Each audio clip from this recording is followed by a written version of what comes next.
Boa noite, Moçambique, e boa noite, caros telespectadores da STV e STV Notícias. Sejam todos bem-vindos ao programa Linha Aberta, hoje 5 de fevereiro do ano 2019, terça-feira, segundo dia útil da semana. Aliás, segundo dia útil não, mas sim, primeiro dia útil, assumindo que ontem foi feriado. Nesta noite vamos fazer análise daquilo que são os desafios do sistema judicial em Moçambique, e para tal conto com a presença do Dr.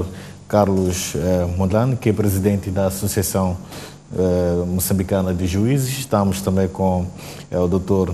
Rodrigo Rocha, que é jurista. Contamos ainda com a presença do Dr. Paulino Costa, também jurista, e contamos com a presença do Dr. Baltazar Faela, que é académico e também membro do CIB. Quero, antes de mais, agradecer a vossa presença por terem aceito este convite, e também agradecer de forma muito especial ao caro amigo telespectador, que todas as terças, a partir das 22 horas, fica desse lado para acompanhar a análise dos vários temas que trazemos aqui.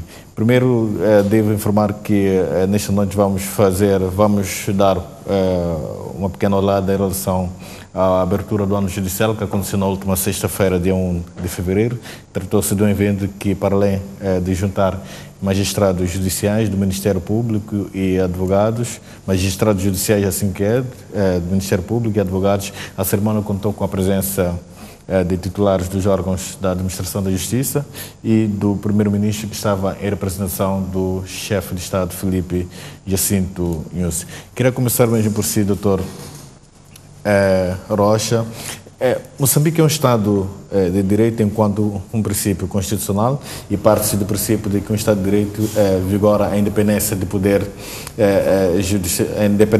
judicial, assim que é, em consequência da separação de poderes.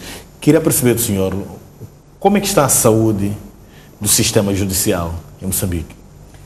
Muito obrigado pelo convite para estar neste programa, cumprimentar os telespectadores, o senhor juiz Carlos Mondlane, o meu colega Paulino e o Baltazar, também um amigo e uma pessoa que é muito acutilante nestas questões, digamos assim, de justiça social. Bom, o estado da nossa justiça. Se eu não confiasse no estado da nossa justiça, eu não exercia direito em Moçambique. Eu exercer direito em Moçambique significa que tenho que confiar no estado da nossa justiça. Mas obviamente que existem situações que têm que ser melhoradas e situações que põem em crise, digamos assim, a separação ou a ideia da separação de poderes entre o pilar judiciário e o poder político, por exemplo. Eu vou pegar num caso bastante recente. Que tem a ver com o famoso processo das dívidas ocultas, que chamámos assim, que já há muito tempo não são ocultas, mas ainda chamamos de dívidas ocultas, onde nós tivemos uma intervenção digamos assim, do mais alto tribunal da nação, que teve uma intervenção meramente política, e depois tivemos uma intervenção do nosso Parlamento a corrigir a técnica da intervenção política desse órgão de justiça, e foi uma intervenção jurídica. O que é que eu quero dizer com isto? Nós tivemos, neste preciso caso, uma inversão dos dois papéis. Quando deveríamos ter um sistema judiciário técnico, tivemos um sistema judiciário com algum pendor político, e quando tínhamos um Parlamento que deveria ser político, tivemos um Parlamento com algum teor técnico ou jurídico. E isto mostra que em certos processos, e obviamente iremos ver mais adiante outras hipóteses, como por exemplo algum comportamento até digamos assim, do Ministério Público, do braço armado jurídico, digamos, não de armas, mas jurídico do nosso Estado, onde algumas decisões são pensadas de forma politizada e não de forma que aparentam alguma, ou que devam aparentar alguma sensatez jurídica.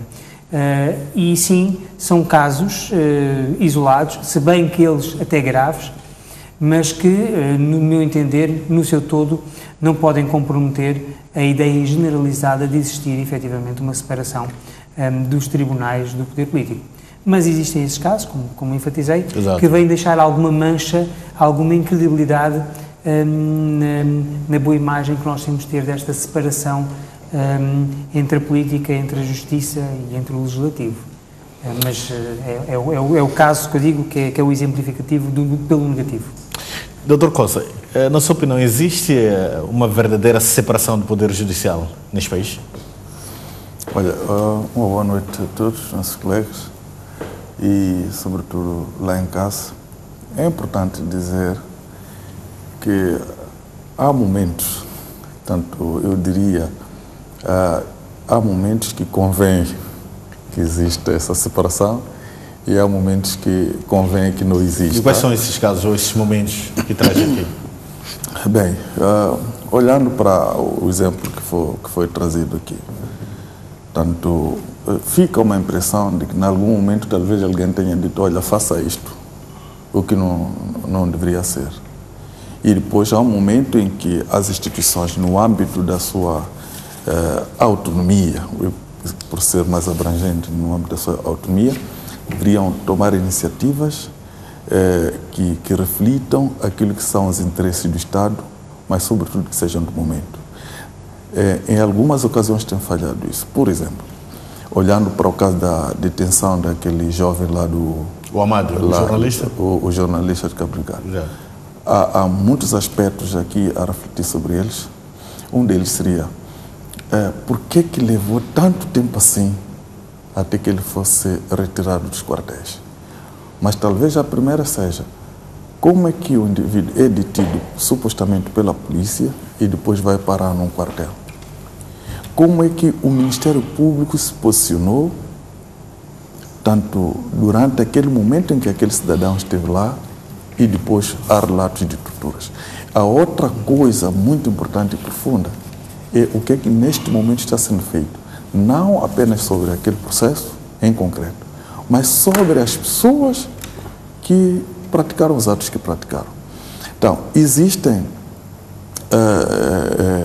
também momentos em que eu disse uma das vezes que parece que, entre aspas, o diabo procura Jesus para socorro.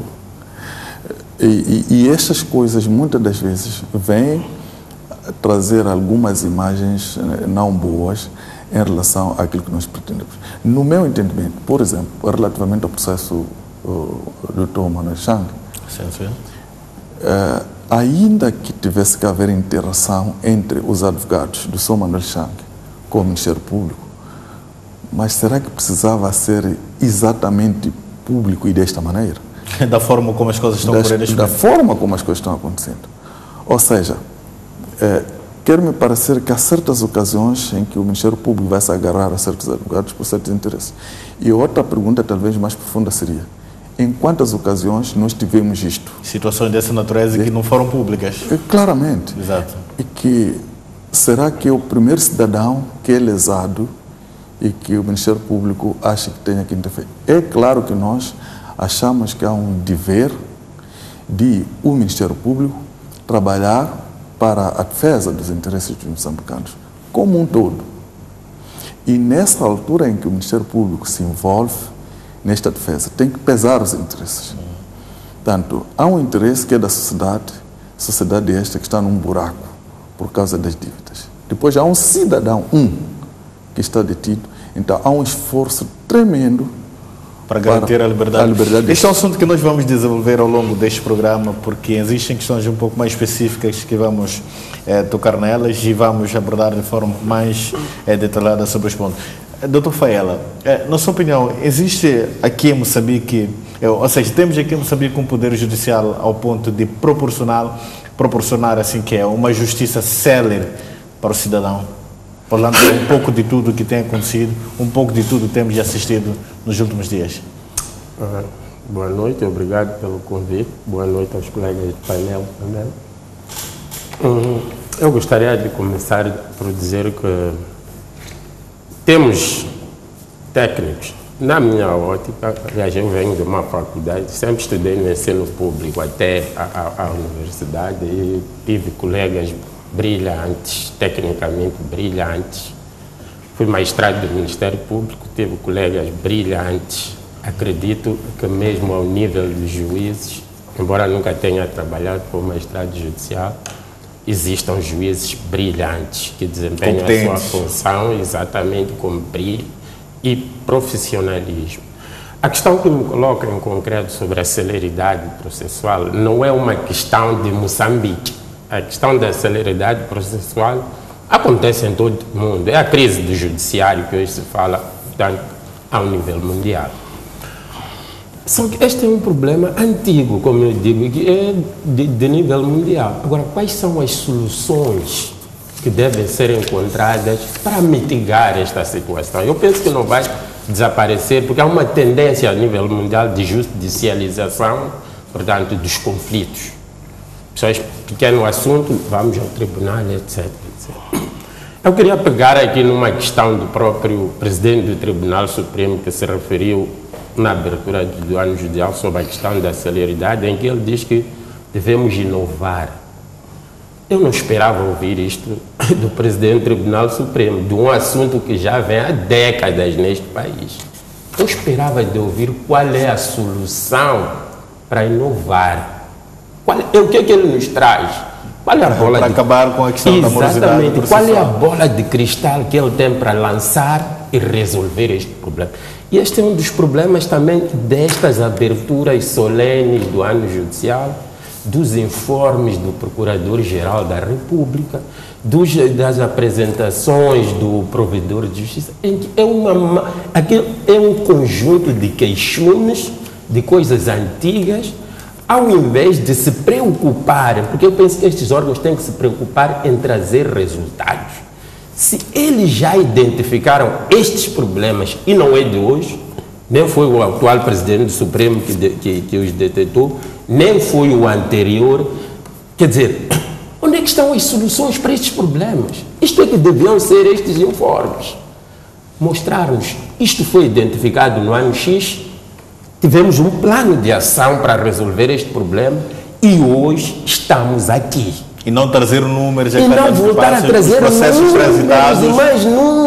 e mais números, casos. Quem não sabe que há problemas de celeridade da justiça? Quem não sabe que há morosidade? Quem não sabe que há problemas das custas judiciais? Quem não sabe que existem estes problemas todos? Da minha parte, eu acho que é um exercício que, na minha ótica, embora sejam importante fazer aberturas dos anos solenes, etc., vamos sempre ouvir a mesma coisa. Portanto, não há inovação nenhuma. Nós pagamos a estes senhores para exercerem a função que eles exercem. Tem os ar-condicionados no carro, tem o ar-condicionado no serviço, tem o ar-condicionado... Só falta ter ar-condicionados portáteis na rua, pagos pelos cidadãos para eles andarem. Mas, de fato, não resolvem os problemas da justiça.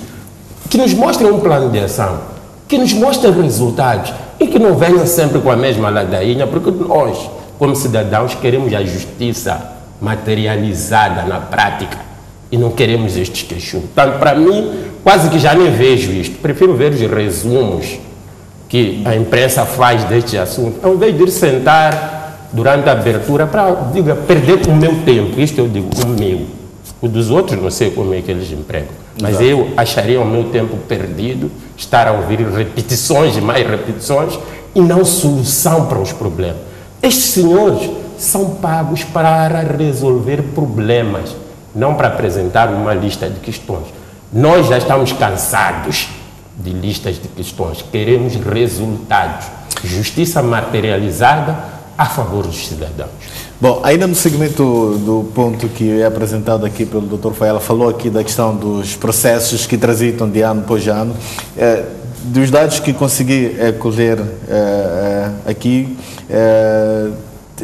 tenho informações segundo as quais houve um crescimento de desempenho dos tribunais judiciais no ano de no crescimento dos tribunais judiciais, assim que é. E o ano de 2017 terminou com cerca de 160 mil processos pendentes contra mais de 151 mil processos pendentes em 2016. E o ano de 2018, segundo a informação que nos foi passada na última sexta-feira pelo presidente do Tribunal Supremo, o ano 2018 abriu com cerca de 160 mil processos pendentes e este ano 2019 abre com um pouco mais de 156 mil processos. Ou seja, fazendo uma pequena comparação, vamos perceber que os números estão acima de 150 mil processos que estão pendentes a cada ano que passa, a partir desde 2016 até hoje, 2019, o número de processos ronda dos 150 mil que transitam de um ano para o outro. Doutor Mondlane, como é que olha para essa questão como presidente da Associação dos Juízes? Como é que encaram estas situações todas, estas transições todas de ano após ano de processos? Bem, antes de mais eu queria cumprimentar os nossos telespectadores, cumprimentar aqui os colegas do painel e também a STV, e digo que é um prazer estar aqui a discutir este tema tão importante ligado ao nosso sistema de administração da justiça em Moçambique. E este ano nós comemoramos 40 anos desde que foi instaurado o Sistema Nacional de Justiça, concebido inicialmente por uma lei de 1978. Portanto, Moçambique situa-se hoje numa fase em que, mercê de um sistema próprio, com características moçambicanas, com atores moçambicanos, com legislação moçambicana, tem como revelação o quadro em que nós nos encontramos hoje. Eu queria começar por dizer o seguinte: o presidente do Conselho Constitucional, ele diz repetidamente, eu gosto muito de uma expressão que ele diz, segundo a qual a história de um povo, a história de uma nação, não se faz numa perspectiva plana, ela não é escrita numa superfície plana. Ela é sempre feita de altos e baixos. E esta perspectiva nós vamos encontrar também na forma como o sistema de administração de justiça em Moçambique foi concebido. Se nós recuarmos um bocadinho, e vou pedir aos colegas e também aos nossos telespectadores que tenham um bocadinho de paciência com a maçada histórica que é preciso apresentar para que as pessoas percebam o estágio em que nós nos encontramos. É preciso verificar quando foi criada esta lei de 1978, que passou a conceber o sistema moçambicano de justiça popular. Naquela altura, não havia, quando Moçambique ficou independente, não havia sequer um juiz formado em direito, mas também não havia procuradores formados em direito, muito menos escrivão. Mas lá se montou o sistema. E o sistema foi caminhando de uma forma muito peculiar, de tal sorte que finalmente em 1981, mercê de uma campanha feita por brigadistas, foi possível em 1981 que nós tivéssemos um sistema que, pelo menos ao nível dos tribunais provinciais, já era possível dotar os juízes dos tribunais provinciais de elementos formados em direito, porque a área da justiça, como as pessoas devem saber, é uma área técnica. Portanto, as pessoas que trabalham como juízes, como procuradores, até escrivães e advogados, devem ser pessoas formadas em direito. Finalmente, em 1981, já era possível, ao nível dos tribunais provinciais, termos algumas pessoas formadas em direito. Mas, se tínhamos juristas e não eram tão abundantes assim, imagina uma província como a província de Maputo, e na altura a província de Maputo incluía a cidade e a província de Maputo, com um único jurista para dar conta de toda a avalanche processual que era remetida ao tribunal. O processo foi evoluindo, ou o sistema foi evoluindo, de tal sorte que nos anos subsequentes nunca houve um verdadeiro investimento no setor da justiça, ao ponto de nós termos juízes, termos procuradores e até advogados em número suficiente para atenderem a demarche ou a procura por estes serviços. E nós temos este problema.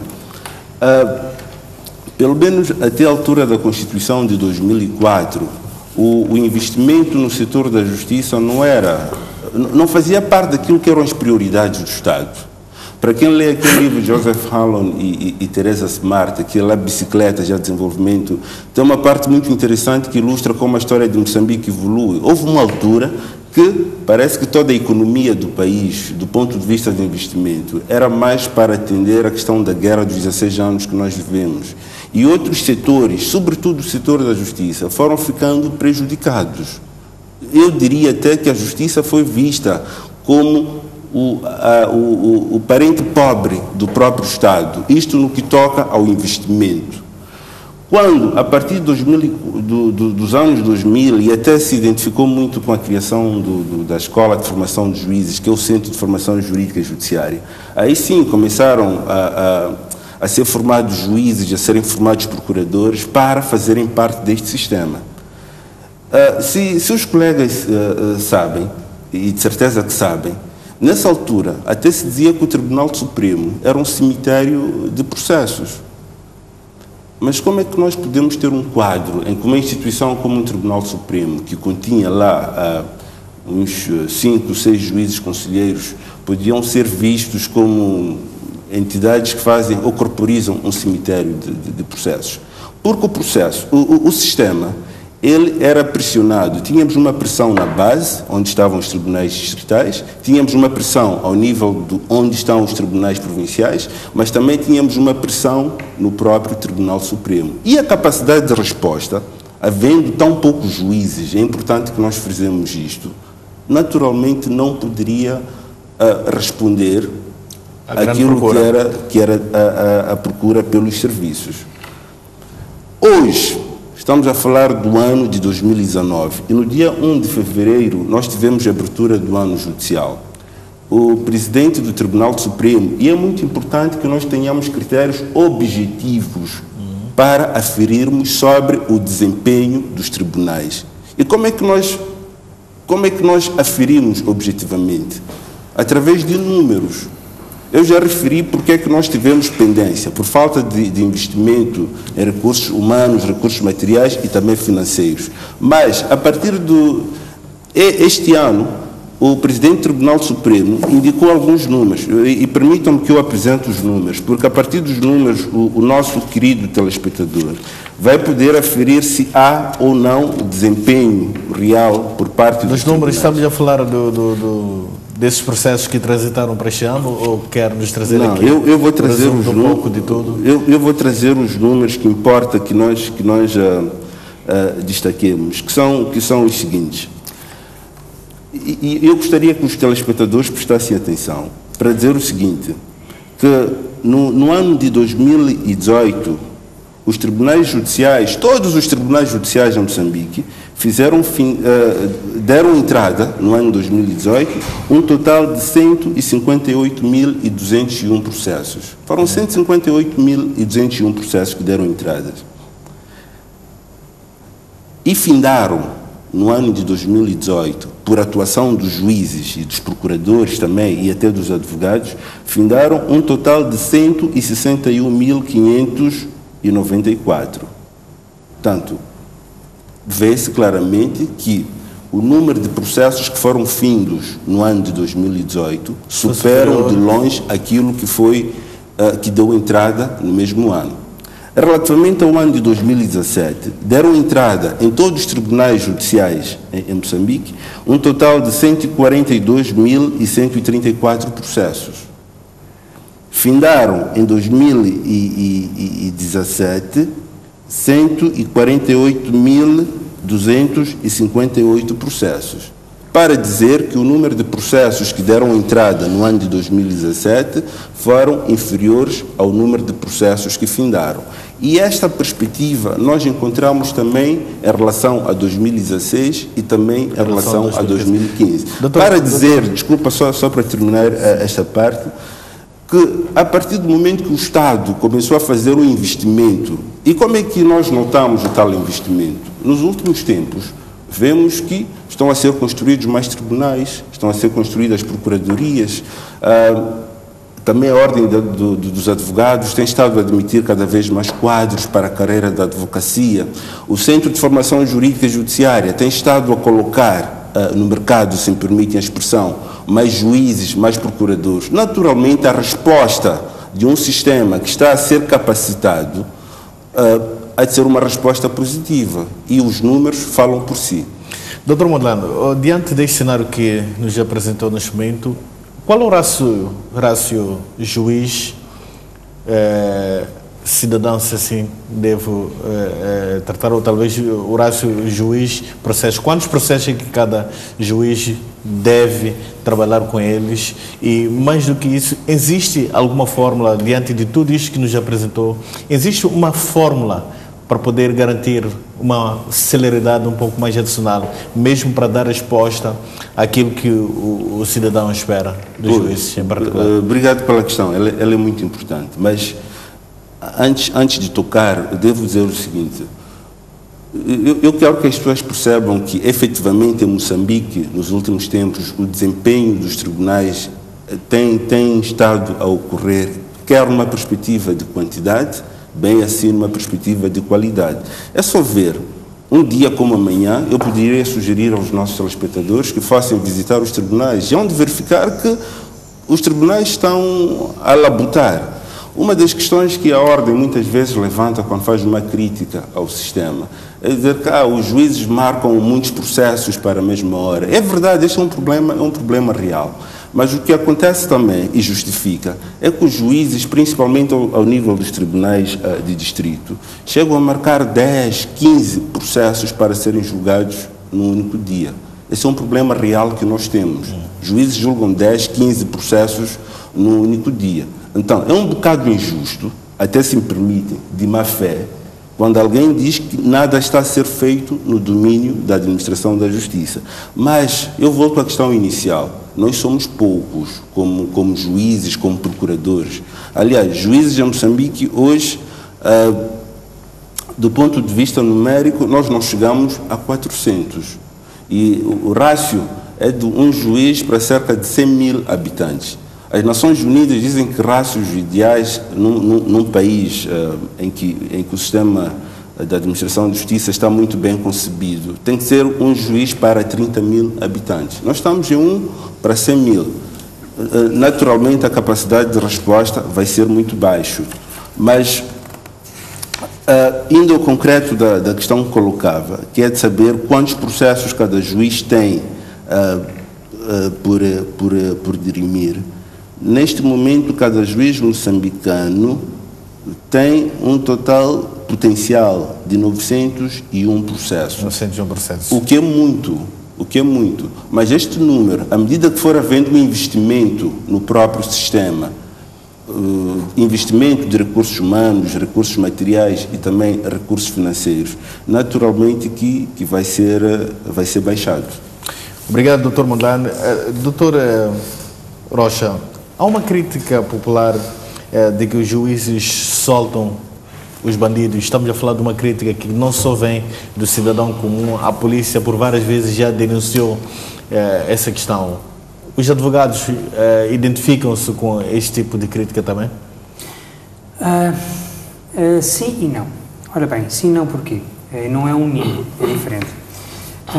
Efetivamente, há bons exemplos de situações onde certas pessoas, certos indivíduos que apresentavam ter determinadas, que reuniam determinadas condições para serem levados a tribunal, e nomeadamente terem casos de prisão preventiva, etc., e que por questões estranhas não o tiveram. Não vamos mencionar casos, tanto que, enquanto membro da Ordem dos Advogados, eu estou impedido de mencionar os casos em particular, mas os órgãos de comunicação social fartaram-se de anunciar casos onde havia decisões que nos pareciam, de certa forma, erradas.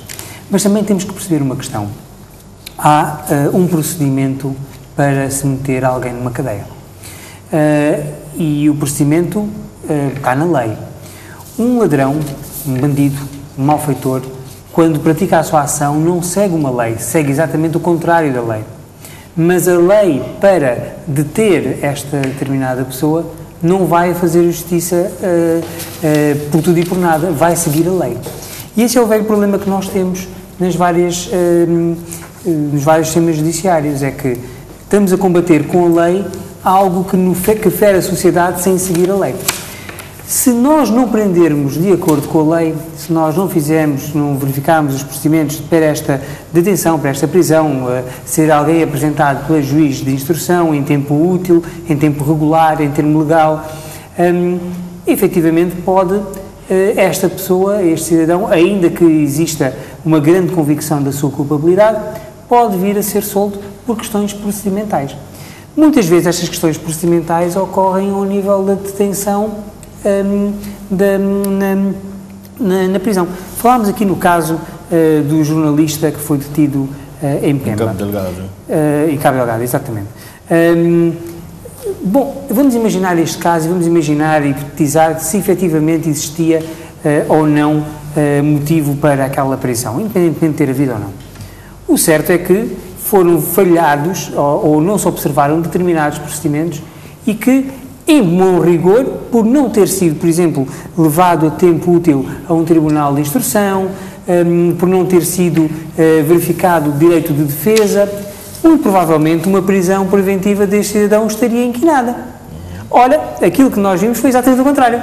Neste caso, detivemos uma pessoa que, no meu ver, se tivéssemos uma aplicação quase que uma subsunção da lei ao caso, não é isso que se deve fazer, mas se tivéssemos uma subsunção da lei ao caso, provavelmente este... Ou seja, estamos a falar agora de um caso que foi público, mas existem tantos outros que não são denunciados. Que não são denunciados, outros tantos que não são mencionados, casos que há e que, entretanto, eu cruzei-me com eles, não só por causa de alguma presença que eu tenho tido nos órgãos de informação, que me trazem a perguntar se isto é justo e fazem essa pergunta, alguns casos até trazidos em direto em programas onde participei, e que dizem, aconteceu isto, a pessoa foi solta, aconteceu isto e a pessoa ficou detida.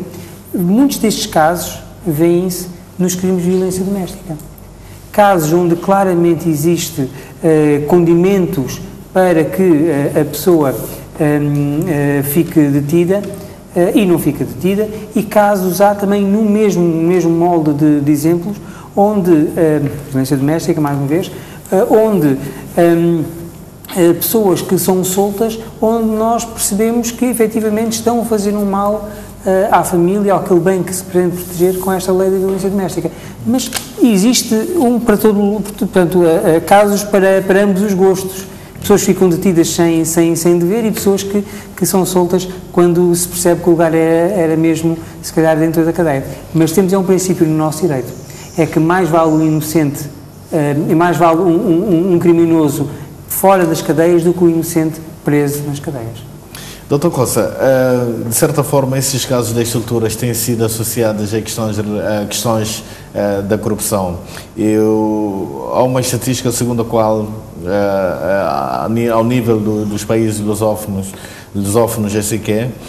Moçambique é apontado como um dos países mais corruptos e que os juízes também estão associados ou são chamados também nessa estatística. Como é que olha então para essa questão, ou como é que tem analisado as estruturas que acontecem e o envolvimento também dos juízes nessa questão da corrupção?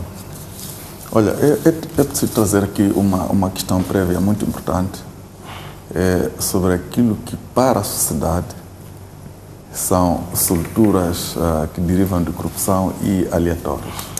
E este pressuposto, esta questão prévia, tem a ver com cultura jurídica. Portanto, as pessoas esperam que quando levam alguém para diante do tribunal é para ficar lá condenado. Ou seja, há já uma condenação que deriva do entendimento local e quando se vai a uma instituição de administração de justiça, como é o caso do tribunal, é para formalizar apenas isso. Então, quando a pessoa, por qualquer motivo, dentre os quais aquilo que o meu colega Rocha já mencionou, ele é solto, para a sociedade, tanto é tudo ligado à corrupção. Mas era preciso também saber que a condenação é consequência tanto de matéria. E esta matéria, ela aparece, por exemplo, na acusação. Significa, há um grande dever da parte de quem acusa de fundamentar. E fundamentar é acusar provando. Então, muitas das vezes, quando há alguma deficiência, do ponto de vista de instrução de processo, e faz-se acusação, é claro que, ainda que esta pessoa, do ponto de vista material, tenha praticado o ato de que é acusado, não existindo, tanto fundamentos bastantes para alicerçar a decisão do juiz, tanto indúbio pro réu, ou seja, havendo alguma dúvida para o juiz, o que vai fazer é soltar o indivíduo, por um lado. Por outro lado, é preciso trazer a figura de liberdade provisória. E isto tem sido muito mal interpretado pelas pessoas, porque a regra é aquela que todos conhecemos, que é existir uma sentença transitada em julgado e o indivíduo ir para o estabelecimento penitenciário. Acontece que, em algum momento, as pessoas são encontradas ou em flagrante, ou mesmo fora de flagrante, nessas detenções legais que podem efetivamente acontecer, são levadas para os tribunais. Levadas aos tribunais, as pessoas requerem liberdade provisória, que pode ser mediante caução ou mediante termo de identidade. E isto é legal. E, apreciando os fatos, o tribunal vai decidir a favor ou contra este requerimento. Nos casos em que decide a favor, dando caução, a primeira coisa que acontece no âmbito deste problema que nós falamos, que é de cultura jurídica, as pessoas logo dizem quanto ele pagou, saiu. Pagou o juiz. Por um lado, mas por outro, nós não vamos descurar que efetivamente possam existir alguns casos de corrupção. Efetivamente isso pode existir, mas não temos dados concretos que nos indicam a isso. O que na verdade é importante também dizer é que a administração de justiça, a sua eficiência vai depender da boa atuação do procurador, da boa atuação do juiz, da boa atuação do advogado e da boa atuação dos tribunais, no entanto, como tal. Quando uma destas peças, é este contexto sistêmico, quando uma dessas peças falha na sua responsabilidade ou na prática dos seus atos, é claro que vai declinar os outros. Nós podíamos até puxar um bocadinho a figura de liberdade condicional. Olha, ele só foi ficar 1 ano, mas disseram que ia ficar 2 anos, então já pagou. Então, são essas coisas que são necessárias. Mas, no contexto atual, o que tem vindo também a manchar o sistema de administração da justiça é que há uma expectativa de soluções relativamente a casos candentes. Tá? Iremos falar dos passivas, não sei o quê. Não sei. Quando não se esclarece isso, o déficit é do juiz. O déficit ainda sobre o esclarecimento de casos, queria convidar agora o Dr. Faela. Quero uma pequena análise sua em relação àquilo que foi o posicionamento do bastonário da Ordem dos Advogados já quando da abertura do ano judicial, que teceu duras críticas à atuação dos órgãos da Justiça e no caso concreto das dívidas ocultas. Flávio Menete disse que o tribunal que assiste o caso do ex-ministro da Justiça está a embaraçar a justiça moçambicana e disse ainda que perdemos o controle, tendo em seguida comparado este tribunal com o Tribunal de Distrito Municipal aqui em Moçambique. Que sinais é que o nosso sistema de administração da justiça está a emitir quando chegamos a este ponto, quando temos um bastonário da Ordem dos Advogados a fazer essas comparações todas? Dr. Faela. Sim, eu penso que um pouco na linha do que eu vinha dizendo, eu penso que é um problema que foi detectado e Flávio Menete está na cerimônia em representação da Ordem dos Advogados. Exato. É um problema que foi detectado pelos advogados. É um problema que formos já verificar, está a ser discutido em toda a sociedade moçambicana. Levantam-se estas questões claramente de falta de cultura jurídica. Eu recordo-me quando a procuradora pediu um tempo na África do Sul para analisar a matéria que foi trazida ao processo. A primeira coisa que veio é a procuradora foi embaraçada pelos advogados. Não, ela pediu tempo para analisar a matéria que se calhar não teve. E tanto o juiz pode pedir tempo, tanto os advogados podem pedir tempo, tanto de defesa como acusação. São procedimentos que acontecem e que devem acontecer sempre nos nossos tribunais para aquilo que é a necessidade de uma ampla defesa para as partes envolvidas no processo. Olha, eu penso que se calhar a comparação pode não ter sido muito feliz no sentido de querer igualar um tribunal distrital, é a forma como os nossos órgãos da administração da justiça atuam aqui em Moçambique, mas é um fato que nós com este tipo de processo, e até nem estamos a ter uma transmissão em direto, mas com aquilo que é reportado, com aquilo que é trazido a público, as pessoas vão aprendendo mais um pouco acerca do funcionamento, portanto, da justiça. Neste caso, estamos a falar de uma justiça sul-africana que é amplamente aplaudida no nosso país. Isto o que é que demonstra? Quando tu não queres, por exemplo, um povo quase que, não vou dizer todo, mas grande parte, diz que Xangue tem que ir para a África do Sul e não vir para Moçambique, eu penso que isto é extremamente grave. Qual é o sinal que aqueles que são destinatários da ação dos nossos magistrados, judicial, do Ministério Público e do nosso sistema em concreto estão a dar, portanto, a estes atores? Então partilha da ideia segundo a qual o sistema judicial moçambicano caiu no descrédito. Mas isso não podemos ter dúvidas aqui. Quem discordar disso, eu penso que não vive neste país.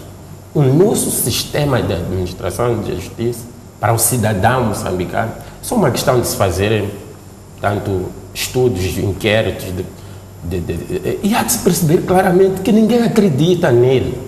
Agora, tem razão as pessoas a não acreditar? Não tem. Quais são os motivos que levam as pessoas a não acreditarem no nosso sistema? E este caso levantado por Fernando Menete é paradigmático para explicar esta situação. É que as pessoas preferem que Manuel Xangue vá aos Estados Unidos e que não venha a Moçambique. Estão a mostrar um sinal claro de que não confiam na nossa justiça. E a nossa justiça tem que fazer muito para ganhar a credibilidade que merece, para que o cidadão, quando se dirige a um tribunal, tenha certeza de que a justiça vai ser feita. Neste momento, o que se dá a entender é que as pessoas não acreditam no sistema. E não vamos partir aqui para fazer estudos, fazer análises, porque são muitos. Se nós formos já a verificar quantos estudos já foram feitos sobre integridade, por exemplo, no sistema judiciário, já existem alguns, podem não ser em grande número. Se nós formos já fazer uma busca nos jornais, eu estive a fazer isto recentemente para um trabalho que estava a fazer sobre casos de integridade no judiciário, existem alguns casos que são reportados pela imprensa de falta de integridade, e posso trazer para quem quiser ver aqui com a indicação dos jornais que reportaram uma série de situações. Pronto, é preciso dizer que, de facto, as pessoas quando veem esta procuradora a fazer o trabalho que está a fazer, quando veem o tribunal a fazer o trabalho que está a fazer, elas espelham-se mais com a justiça sul-africana. E é só ir às redes sociais. Um barômetro para medir isto, muito simples e fácil em Moçambique, se não queremos fazer pesquisa, é ir ouvir o que é que as pessoas dizem de coração aberto sobre aquilo que elas pensam sobre o nosso sistema de administração da justiça. E vamos encontrar nas redes sociais. Inclusive, alguns casos até merecem chacota. As pessoas sorriem-se, fazem piadas, etc. O que não devia acontecer. O nosso sistema de administração da justiça ser um pilar em que as pessoas olhavam com ele com respeito, não deu com medo, mas com respeito. As pessoas hoje não respeitam o nosso sistema. Cada um profere o que quer dizer contra os juízes, contra o Ministério Público. Isto não pode. Eu não acredito que aconteçam situações destas em muitas partes do mundo. Então, é preciso que assumamos que esses problemas existem. Eu penso que as pessoas que são operadoras do sistema sabem que os problemas existem de facto e procurarmos resolver estes problemas. Ok, obrigado, Dr. Faela. Dr. Mondlane, partilha da ideia do Dr. Faela, se sim, estaremos diante de uma demonstração de certa incapacidade do nosso sistema judicial, e também queria lhe convidar para fazer um comentário ou uma apreciação em relação à forma como está a correr o processo que envolve o ex-ministro Xangue. Bem, eu não vou falar sobre o conteúdo do processo que recai sobre o deputado Manuel Xangue, por razões lógicas. É que eu sou juiz e o meu estatuto profissional não permite que um processo que está a correr sobre a alçada do Poder Judicial, que eu me pronuncie sobre ele. Mas eu gostava de falar sobre algumas coisas marginais que podem permitir compreender também o processo Manuel Xangue e outros similares. E devo dizer o seguinte para começar, que um dos grandes problemas do nosso sistema de administração da justiça é a sua opacidade. E esta questão da opacidade do sistema de administração da justiça, se calhar é uma herança que nós recebemos do tempo colonial, que faz com que a justiça não seja popular. Eu vou dar um exemplo que clarifica isto. Neste momento estamos todos estamos todos, por referência às redes sociais, por referência à própria comunicação social, entusiasmados por ver como é que um tribunal funciona, por referência ao Tribunal de Kempton Park, na África do Sul. Porque o Tribunal de Kempton Park tem permitido gravação de audiências, tem permitido que as pessoas, quase que em tempo real, façam um relato daquilo que é o discutido na própria audiência. Muitas vezes a justiça, e particularmente para um país como Moçambique, que segue uma determinada família de direito, as questões ligadas à justiça são tratadas com muita reserva. Eu costumo dizer que há dois tipos de tribunal. Há o Tribunal Judicial Comum e existe o Tribunal da Opinião Pública. No Tribunal da Opinião Pública, as coisas correm num ritmo veloz, as coisas são ditas, são manipuladas. Um menino de 14 anos, através das redes sociais, pode ter uma opinião muito sedimentada na lógica dele sobre o funcionamento da justiça. E é capaz de atrair um conjunto de incautos para adotar essa mesma teoria que ele eventualmente formule. E no Tribunal da Opinião Pública procede.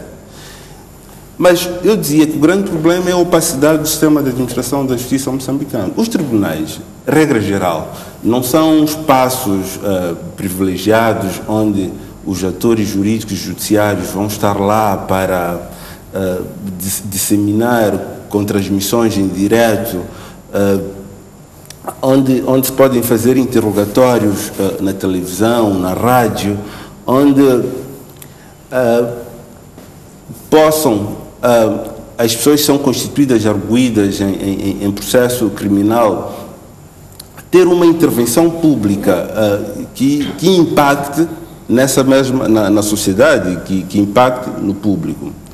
E este é um problema que nós temos, um problema até antigo. Se reparar, quando a Procuradora-Geral da República vai à Assembleia da República, pelo menos uma vez ao ano, prestar o seu informe, regra geral, nós vamos ouvir da banda dos deputados e também das organizações da sociedade civil críticas à apresentação do informe da Procuradora-Geral da República. Mas eu digo que é uma crítica feita de má fé, no que toca, e este é que é o elemento que é apontado, que a Procuradora-Geral da República não indicou nomes ligados aos muitos processos que está a tramitar, não indicou nomes que está a proteger. Mas esta crítica eu digo que é de má fé. Por que é que ela é de má fé? Porque nós somos um Estado de Direito, nós temos normas aqui em Moçambique. E se reparar, a Procuradora-Geral da República, os tribunais, as suas ações são regidas por leis. É verdade que são leis que nós recebemos do tempo colonial, mas são as leis que definem o nosso trabalho, definem o processo judicial. E o que é que diz no campo vertente dos processos crime? A nossa lei diz que um processo crime, na fase que é chamada fase da instrução preparatória, que é aquela fase que é dirigida pelo Ministério Público, diz a lei que a instrução preparatória é secreta. A lei diz isto, que a instrução preparatória é secreta. O que quer dizer ser secreta? Quer dizer que a Procuradora-Geral da República não pode exteriorizar os elementos de qualquer processo para qualquer que seja entidade, seja ela pública, seja privada. Mas também não pode qualquer um dos elementos da magistratura do Ministério Público. Não pode qualquer juiz que estiver a trabalhar com este processo também exteriorizar os elementos ligados ao processo. Pode-se perguntar, mas essa lei é boa ou é lei má? Se calhar a lei é má por estar a propor estas medidas de atuação, mas é a lei que nós temos e nós temos que obedecer. Aliás, a própria lei, já do ponto de vista criminal, diz que a violação do segredo de justiça é punível com pena de prisão. Vamos imaginar que a Procuradora-Geral da República ou qualquer procurador diz, não, eu estou a processar o Moiane e porque ele cometeu o ato X, B, Y. O Moiane pode processar a Procuradora-Geral da República, pode processar qualquer outro procurador ou qualquer entidade que haver, por força da sua atuação profissional, obtido elementos deste processo, porque há de estar a violar um princípio basilar do nosso sistema de administração da justiça. É por isso que eu digo, muitas vezes, há algumas entidades da administração da justiça ou melhor, algumas entidades da sociedade civil, que é mesmo por má fé, que têm disseminado valores que põem em causa a atuação das pessoas que atuam no setor da justiça. Doutor Mondlane, fala aqui da questão do cumprimento. Antes de levantar a questão, gostaria de dizer ao caro amigo telespectador que as linhas estão abertas e pode ligar e interagir connosco em relação ao tema que está a ser analisado nesta noite. Doutor Mondlane, fala aqui da questão do cumprimento rígido das leis, porque várias questões não podem ser feitas socorrendo-se, ou seja, a PGR, em caso concreto daquilo que trouxe, deve socorrer-se à lei. Gostaria de ter a sua apreciação ainda no caso do Manuel Chang. Como é que olha então o pedido que foi formulado pelo Tribunal Supremo à Assembleia da República para este consentimento da prisão da figura de Manuel Chang? Muito bem. Se estamos a falar aqui da questão do cumprimento rígido desta lei, ou seja, qual é o alcance então deste pedido que é remetido ou foi solicitado à Assembleia da República? A questão da prisão preventiva. Muito bem. Eu me sinto particular. Desculpa, doutor, temos um telespectador que nos fala da capital do país. Senhor Oceano, boa noite. Sim, boa noite. Sim, boa noite. Boa noite. Boa noite. Estamos a ouvir. Sim. A questão do tema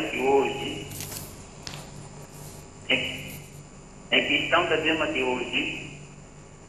Estou a gostar muito bem em termos deste debate que a nossa justiça aqui em Moçambique claramente é muito preocupante, que acaba de eu escutar neste momento, se calharmos que a justiça que é para a gente, que é para nós aqui para aprender fora do país, que é melhor que o problema do deputado Manuel Chang, eu gostaria que quase a maioria da sociedade civil está contra que a justiça seja feita nos Estados Unidos, porque aqui em Moçambique claramente nada que vai avante.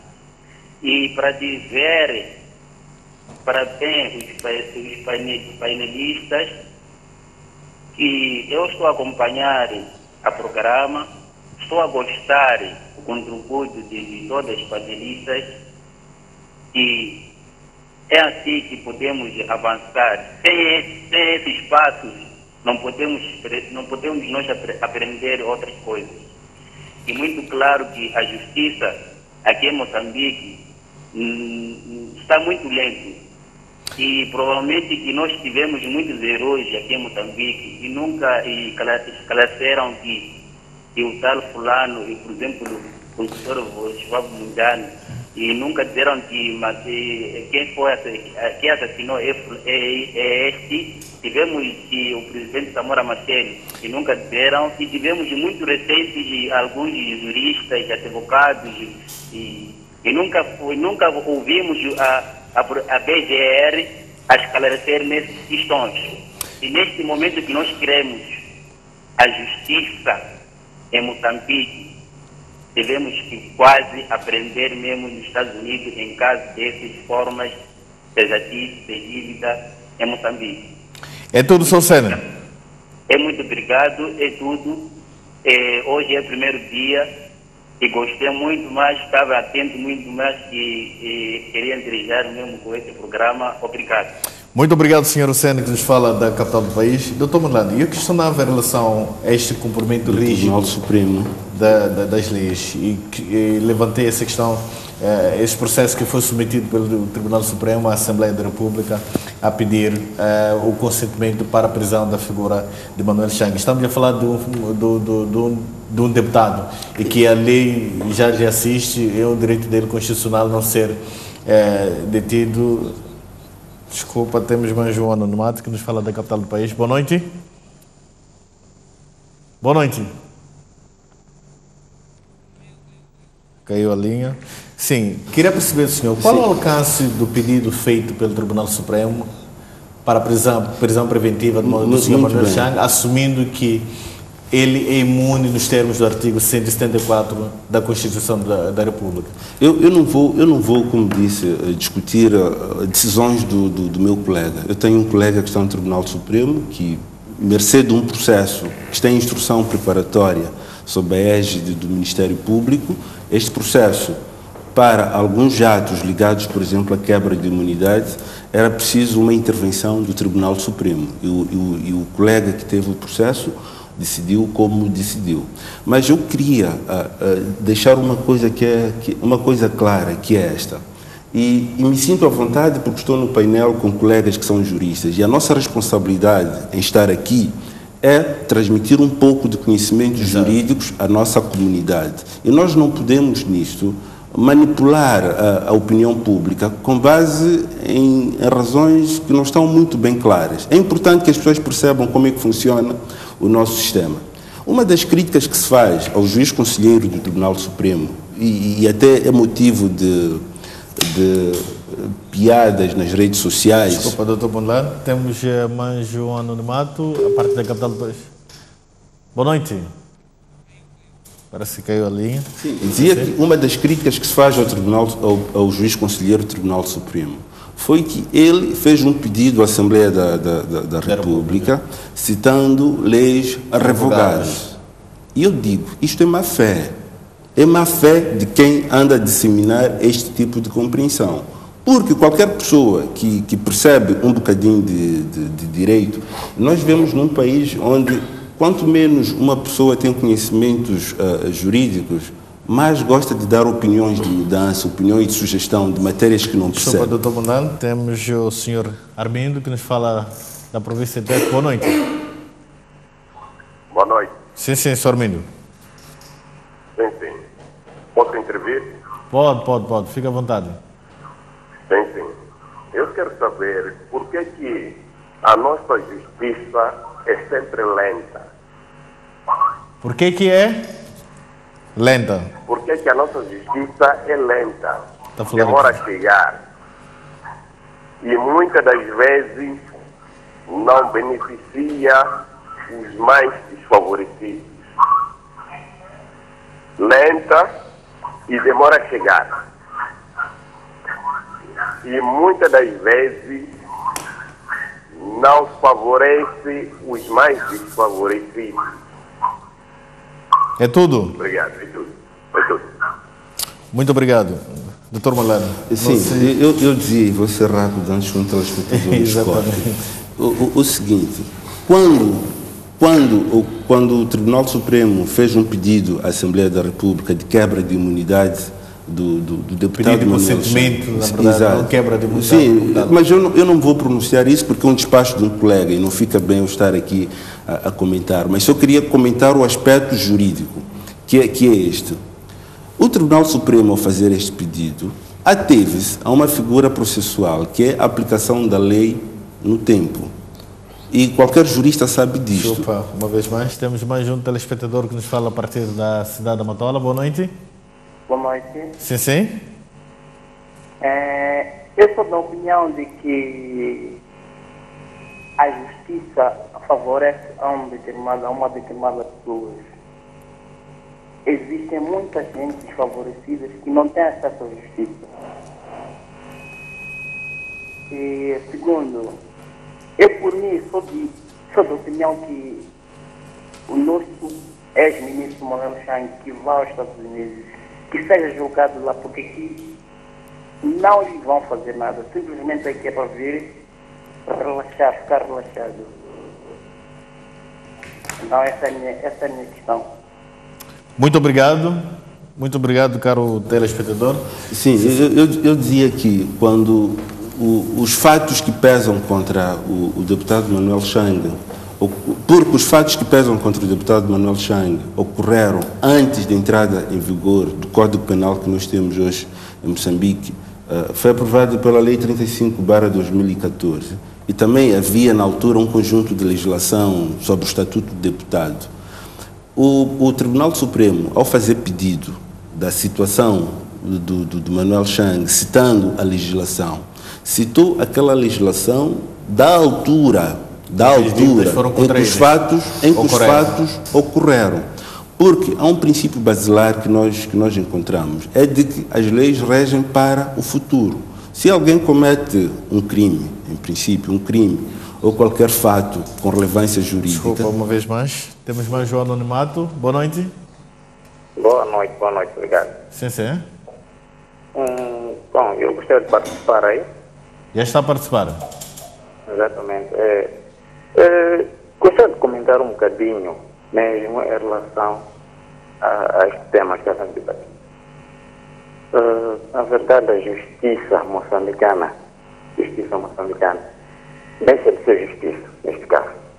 Para muitos, o que eu estava só a comentar aí, e fazendo um estudo simples aqui na base. Eu estou num distrito, não é? No interior, mas acompanho esta situação toda. Não é? E sinto em algum momento que a justiça não está sendo feita da melhor maneira. Há pessoas que são justiçadas num próprio tribunal, mas há juízes que só estão ali, mas não conseguem fazer algo. Quer dizer, coisas bem visíveis que qualquer um, não é, possa perceber que este fulano tinha uma certa razão, mas acaba perdendo. E nós vemos e assistimos essas coisas. O que nós, como comunidade, o que nós dizemos? Não há justiça. É por isso, praticamente, que se faz, muitas das vezes, faz-se justiça pelas próprias mãos.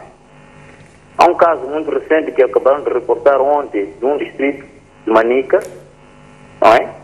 Um distrito de Manica. Vimos cenários, quer dizer, até foi baleada uma senhora que acabava de sair do hospital, porque eu conheço muito bem Micica. A polícia está próxima do hospital. Com aquela escaramuça toda que houve ali, acabaram baleando uma senhora. Mas isto não é reportado. A polícia fez uma questão para aquela questão não ser reportada. Não puderam mostrar que balearam aquela senhora. Mataram.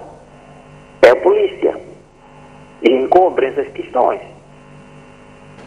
Não é justo num país, não é, jovem como este, que precisa de um desenvolvimento, mas haver injustiças desse tipo.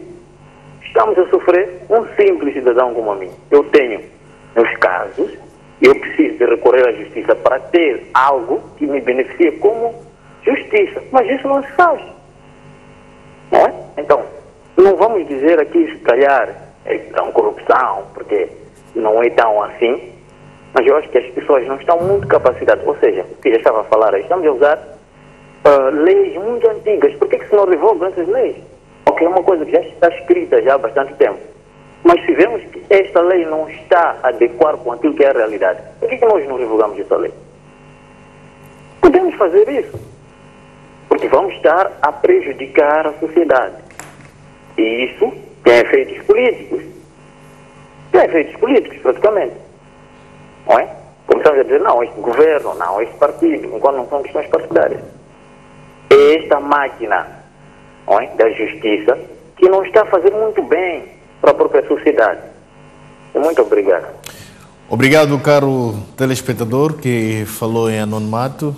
Dr. Mudar. Sim, só mesmo para terminar essa questão, para dizer que em relação ao pedido do Tribunal Supremo, o juiz que tramitou o processo, e acredito que já recebeu assim da Procuradoria-Geral da República, limitou-se a subsumir os fatos à luz da lei vigente à altura do cometimento desses fatos. Mas eu queria esse esclarecimento em relação à figura do consentimento e a questão da imunidade, porque é isso que mais preocupa os moçambicanos neste momento.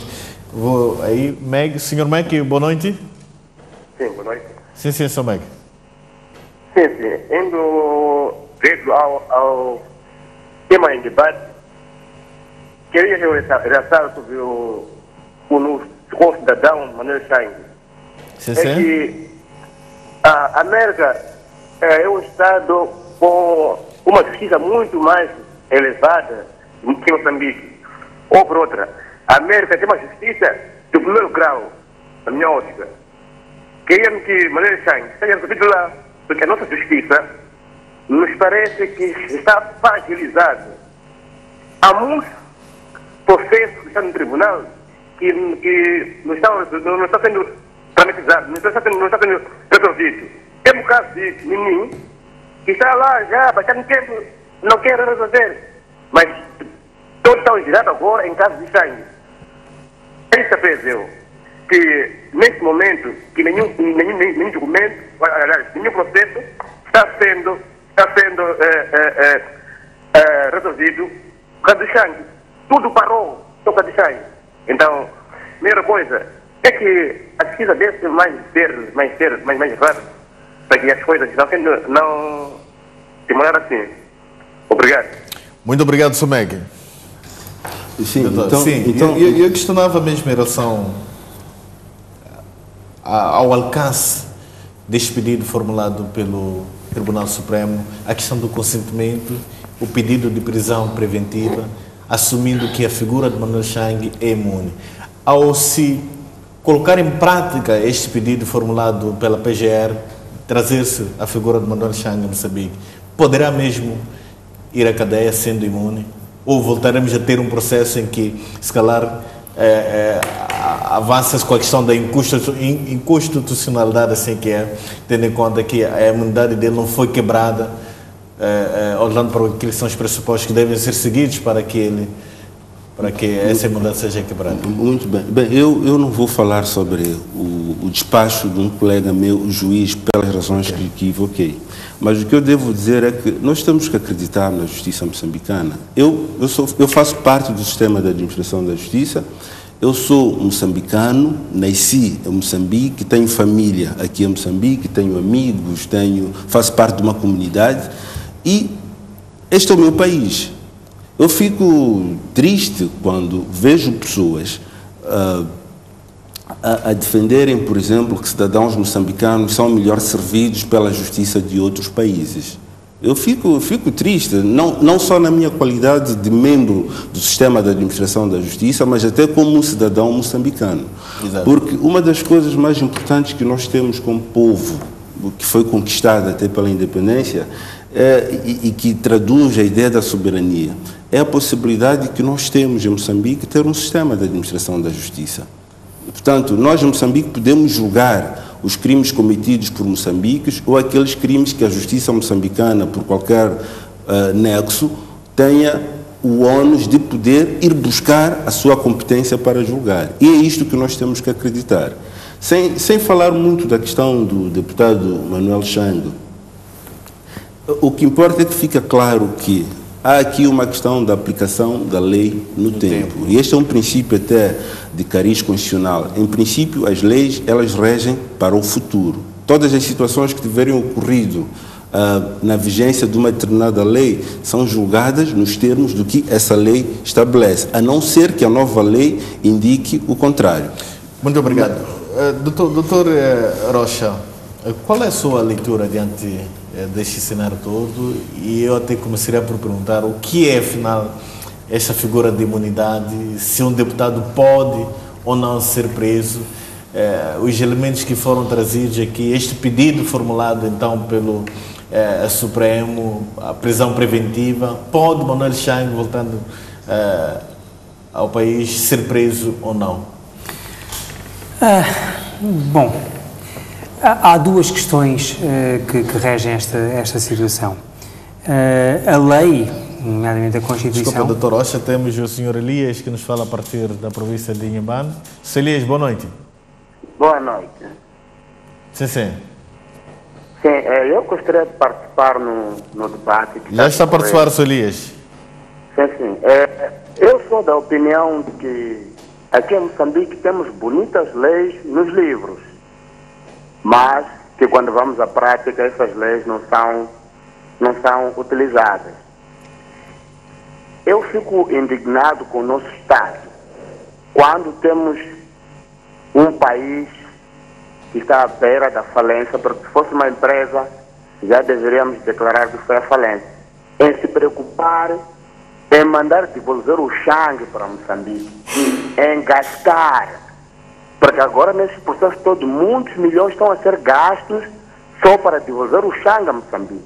Eu não concordo com o doutor ali ao lado quando diz que fica indignado com com os moçambicanos que não acreditam na sua própria justiça. Temos muitos anos a acreditar nessa justiça. Estamos há muito tempo a acreditar nessa justiça. O que é que ela nos traz? Só nos traz desgraça. Então, se nós não temos competências para tal, devemos sempre pedir ajuda a quem pode nos ajudar. Eu, para mim, sinceramente falando, os Estados Unidos, para mim, estão a fazer a melhor maneira. Se nós não podemos julgar o Chang, não temos cadeia para colocá-lo, então que haja instâncias superiores que possam fazer isso por nós. E é só essa contribuição que eu gostaria de ter, de dar nesse ponto de vista. Muito obrigado, boa noite. Muito obrigado, Sr. Elias. Bom, falámos da diferença entre a imunidade parlamentar e a autorização para a prisão. São duas figuras distintas, mas não é por isso que elas não estão ligadas. Falar em prisão preventiva, ou falar em autorização para a prisão, aliás, significa que previamente teve que haver um levantamento da imunidade para a pessoa poder ser imputável pelos crimes que se quer usar. E a autorização para a prisão significa que houve uma prévia análise dessa situação e que efetivamente foi autorizado. Ora bem, o Parlamento não está habilitado a decidir sobre algo que não lhe foi pedido. O que foi pedido ao Tribunal foi que, ao Parlamento, foi que se manifestasse sobre o pedido de prisão preventiva deste deputado. E o Parlamento apenas pode dizer aceito ou não aceito. O que aconteceu foi que deixou um recado, e era a tal questão da correção jurídica que eu falei no início, quando um órgão político vem fazer ao órgão que deveria apenas aplicar a lei em termos técnicos. Veio dizer ao Tribunal que, muito bem, nós fizemos aquilo que vocês pediram, mas olhem que isso só não chega. E efetivamente não chega. Doutor Rocha, temos Manjo Anonimato a partir de Boa noite. Boa noite. Sim, sim? Sim. Pode deixar ficar a sua opinião, sim. Sim. Eu gostaria de participar. Sim, já está a participar. Eu dizer que o doutor aí ao lado, desculpe, não conheço o nome. Doutor Malhano? Não, doutor Malhano. Sim. Ele está sendo um pouco infeliz, porque nós, moçambicanos, acreditamos durante muito tempo nessa justiça. E só um exemplo concreto.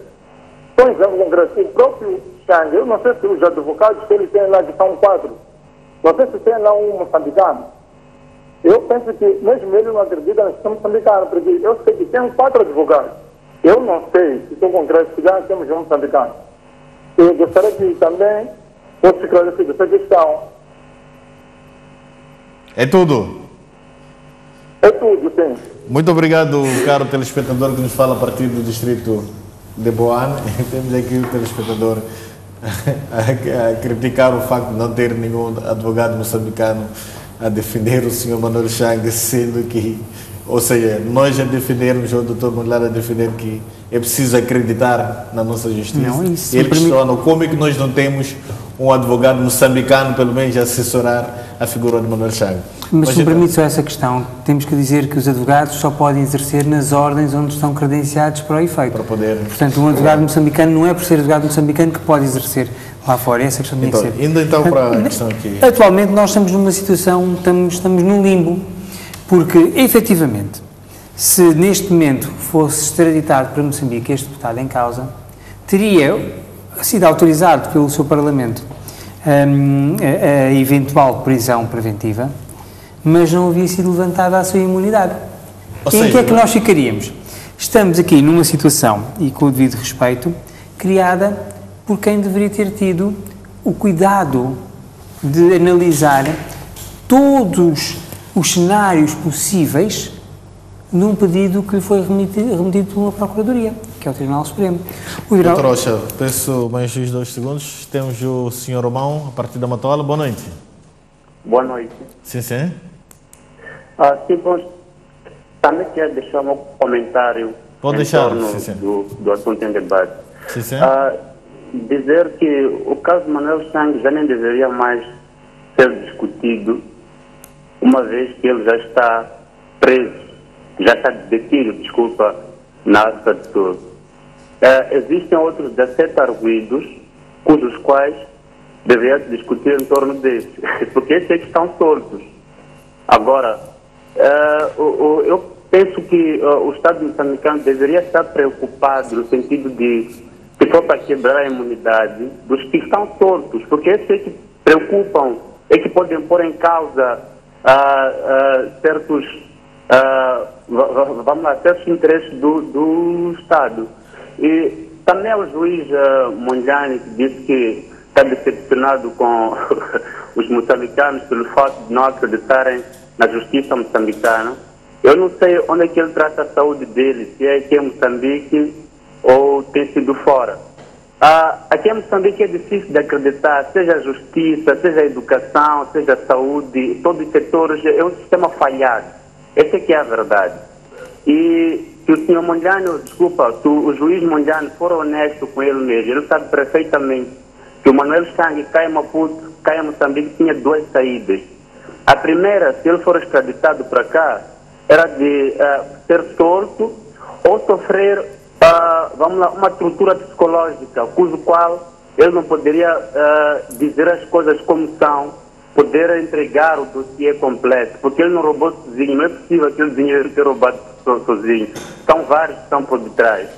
No entanto, se ele for para fora, nós tínhamos que ficar até felizes, uma vez que os moçambicanos não acreditam na justiça moçambicana, sendo julgado fora, ficaria para todos os moçambicanos, quer dizer, os resultados que iam sair lá, daria mais credibilidade.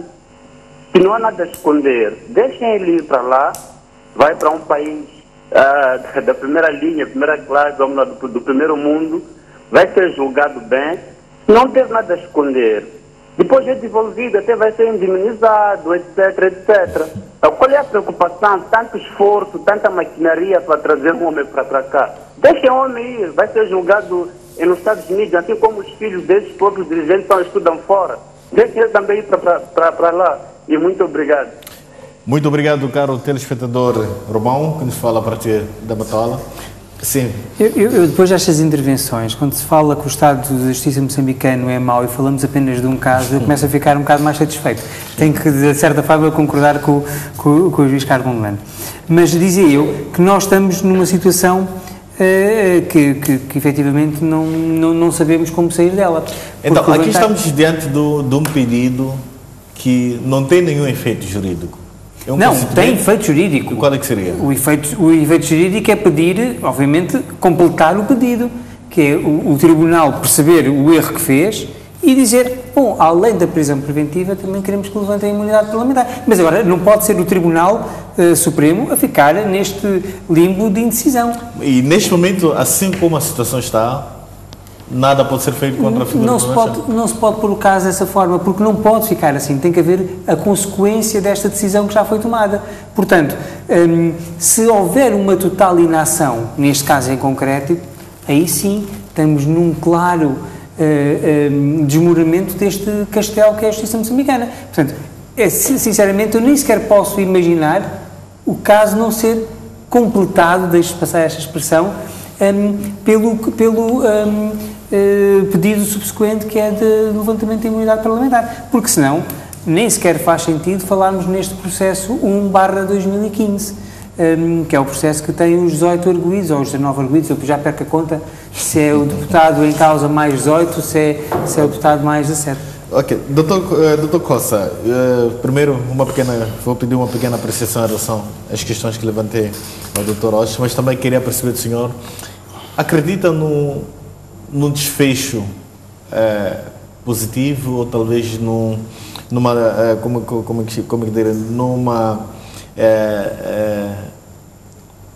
discussão não, mas sim como é que se diz em linguagem jurídica, a transferência da figura de Manuel Chang para Moçambique. Acredito que o sistema judicial moçambicano poderia tratá-lo da melhor forma possível e termos um desfecho transparente deste processo. Bem, repescando um pouco o que estava a tratar o meu colega, relativamente a esta questão de imunidade, o pedido de prisão preventiva, supostamente, para deter o Sr. Manuel Chang. Olha, o Sr. Manuel Chang ele está numa espécie é uma figura blindada para a ação da justiça. Portanto, é como se ele estivesse dentro de uma proteção e que a justiça não tem como o alcançar, porque ele está blindado. Para que ele seja efetivamente alcançado pela justiça, é preciso tirar a blindagem. E tirar a blindagem, nesta perspectiva, significa, principalmente, levantamento da imunidade. E não é o que aconteceu?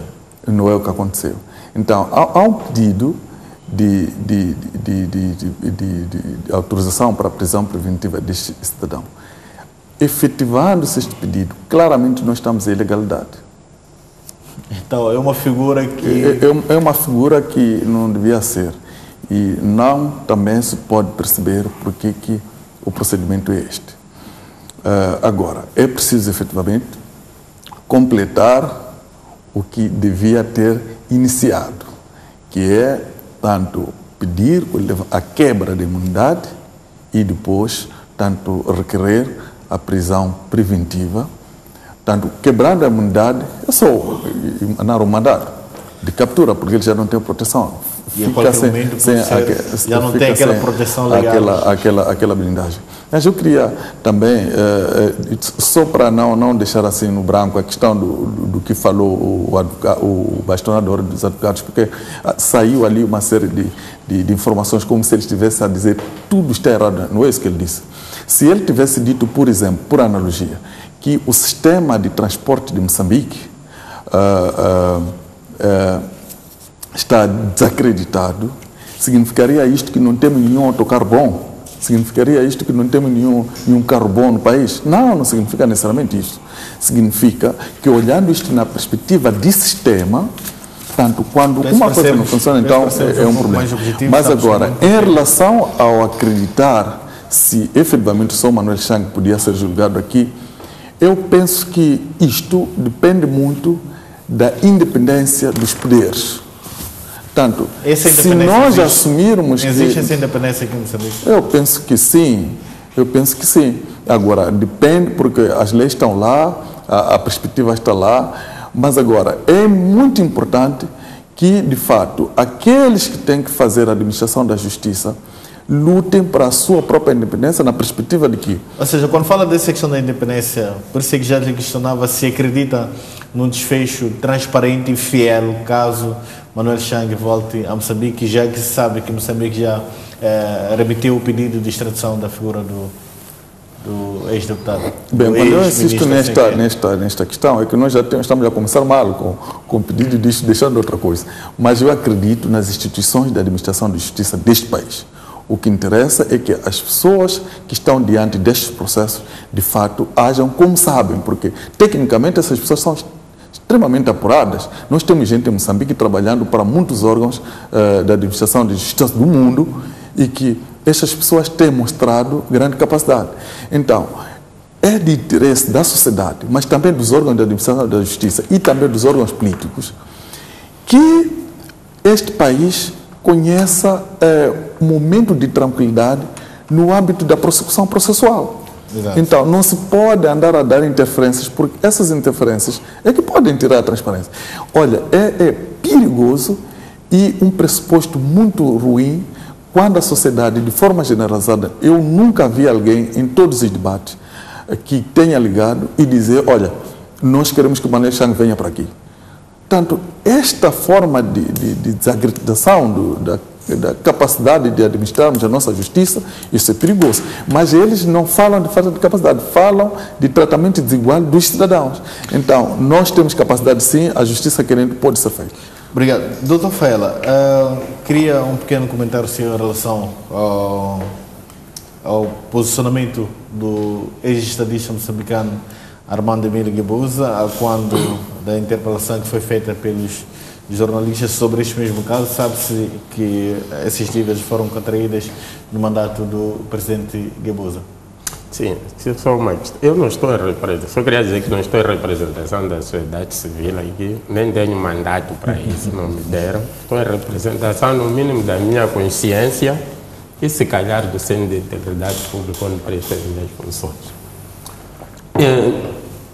indo à sua questão, eu penso que Armando Guebuza disse aquilo que ele achou, faz parte do seu fórum íntimo, disse aquilo que ele achou sobre esta questão. E também,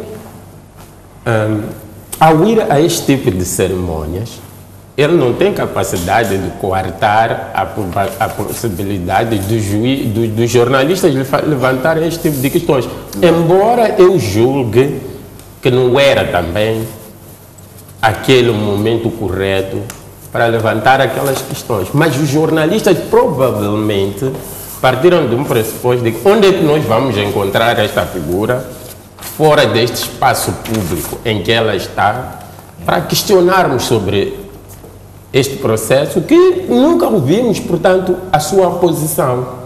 Portanto, disse que foi, alguns órgãos de informação dizem que foi a primeira posição pública que Armando Guebuza tomou sobre estas questões. Eu não vi nenhuma posição de Armando Guebuza sobre este problema da IDIV. Ele, pura e simplesmente, rechaçou os jornalistas, não respondendo diretamente a esta questão. Então, penso que, daquilo que foi dito por Armando Guebuza, praticamente não esclareceu e nem cabia esclarecer naquele local. Embora eu defenda a posição que foi assumida pelo Dr. Timbana, no sentido de o grande problema, e neste caso não estou a falar concretamente de Armando Guebuza, mas dos nossos órgãos da administração da justiça, é fecharem-se muito, não comunicarem, escudando-se muitas vezes no segredo de justiça. Ora, é preciso que definamos aqui quais são os limites do segredo de justiça.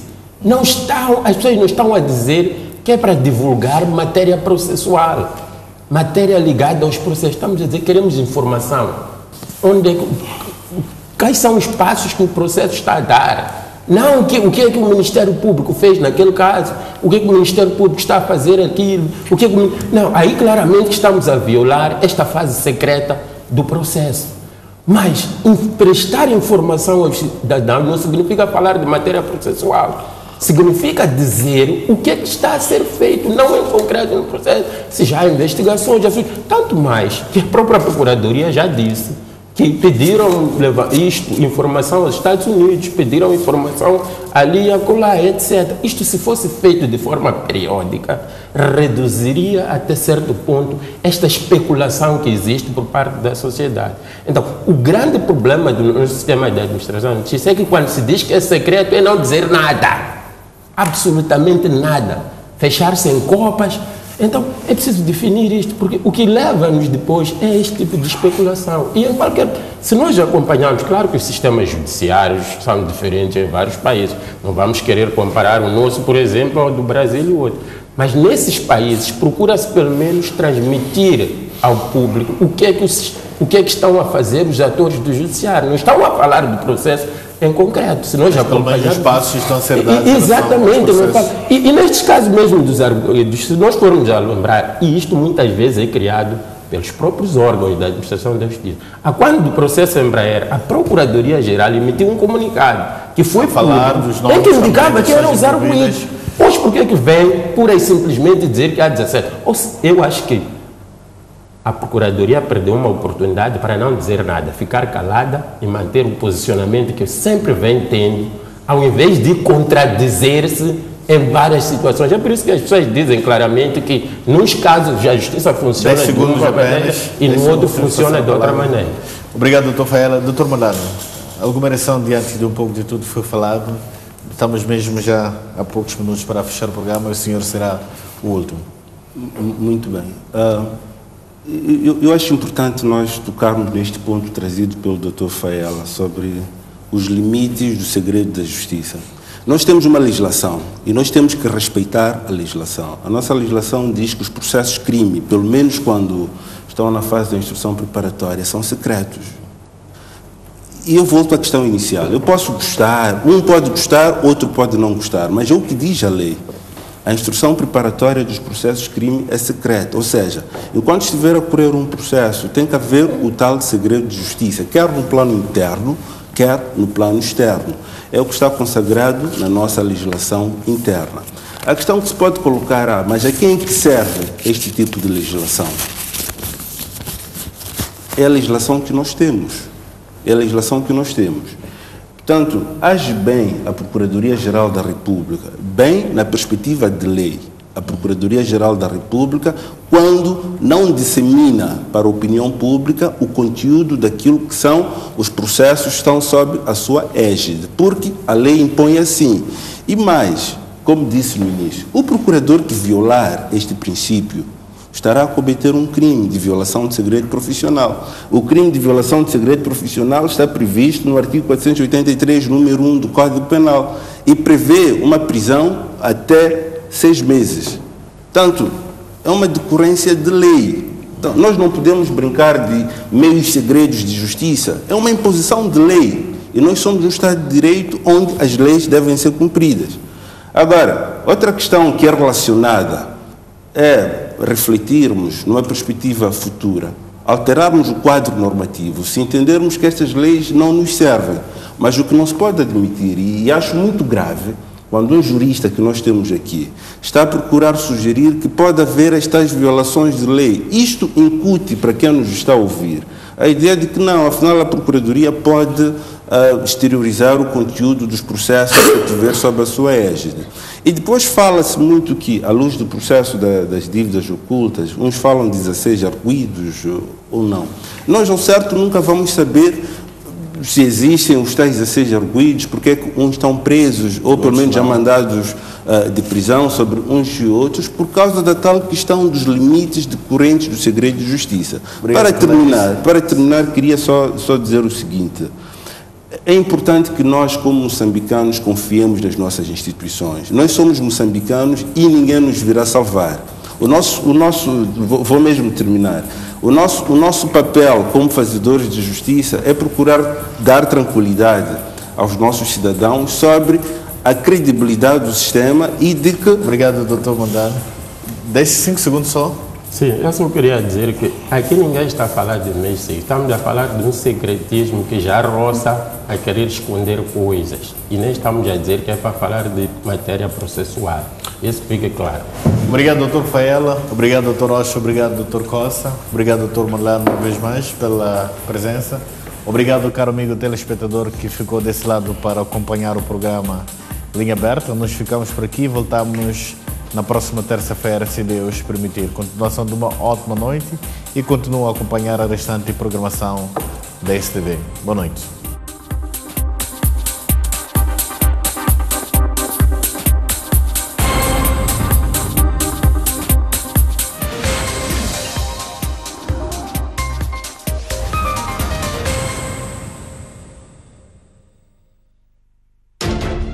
Os temas do dia a dia servidos pela manhã. Sejam todos muito bem-vindos a mais uma edição do programa Opinião Pública. Análise dos factos na voz de quem nos vê. Muito bem, permita-me atender o nosso primeiro telespectador. Alô, bom dia. Sim.